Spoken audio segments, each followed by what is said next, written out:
There are more than 250,000 workers at the Department of Homeland Security. Many of them may be able to breathe a little easier tonight. The latest partial government shutdown is officially over. Yeah, that's because President Trump has signed the bill that provides funding for most of the department. Now, this was day 75 of the shutdown, or 76, depending on how you counted.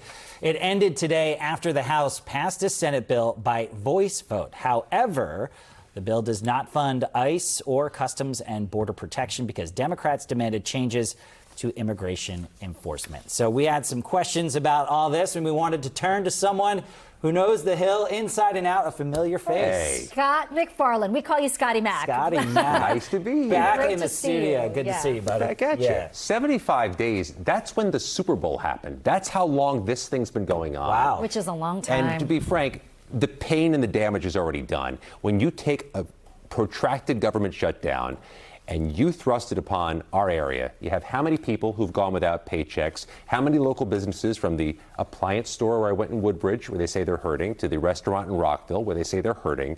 And you can't just easily repair that even when you reopen the government. I spoke with Virginia Democrat Subramaniam about what this means for his district, for Northern Virginia, and what this means going forward. I mean, some people just got really hurt financially.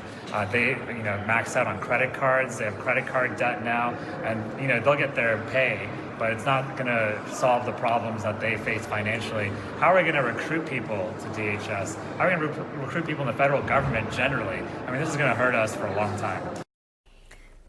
Suha Subramaniam also reminds us this is coming back to us September 30th. This is a short-term thing, but the current gridlock and toxicity in Congress means this is a semi-regular thing, and you got to wonder, on and Adam, how many people choose not to join the federal service, even in our area, with this type of unpredictability, the opposite of what government service usually is. So when you're talking about 250,000 workers and the human toll, it's not just people not missing paychecks. It's for people who are not being recruited. It's people not being in the workforce and contributing to the economy.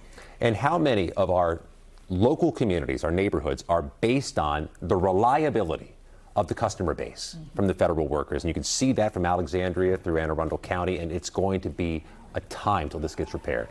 All right, we have, known you for a long time. You went to CBS News, the network. Now you're with a new operation. What can you tell us about it? And will we be seeing you more here on News 4, Scott? That's what we need to know. Very 2026 thing. There are all of these things that may show up in your social media feed, these digital and social news sites. One of them is called Midas Touch Network. You may have seen it as you've scrolled through Facebook. They have some very strong opinion people on that network. They also, though, are growing a news organization, like a lot of these startups and new digital organizations and emerging groups, and they wanted somebody with a track record in journalism. So they said, hey, who do we know from NBC Washington that we can find? Because that's the gold standard in news in this city. And let's be unequivocal about that. NBC Washington's brand is as strong as it comes. So that being on my resume seemed to help. And we'll do news straight down the middle, objective, enterprise, investigative, like we did here for so long. Yeah, and you've already got like 150,000 followers on YouTube. Is that what? Something like I'm going to tell you who's not among them. My children said, get off the YouTube feed. We don't want you here. But we'll work on that. Awesome. Well, great to see you, Scott. Likewise. Great reporting. Great to have you back in the studio with us. Great to see you. Thanks for coming in tonight. We'll see you soon, Scott.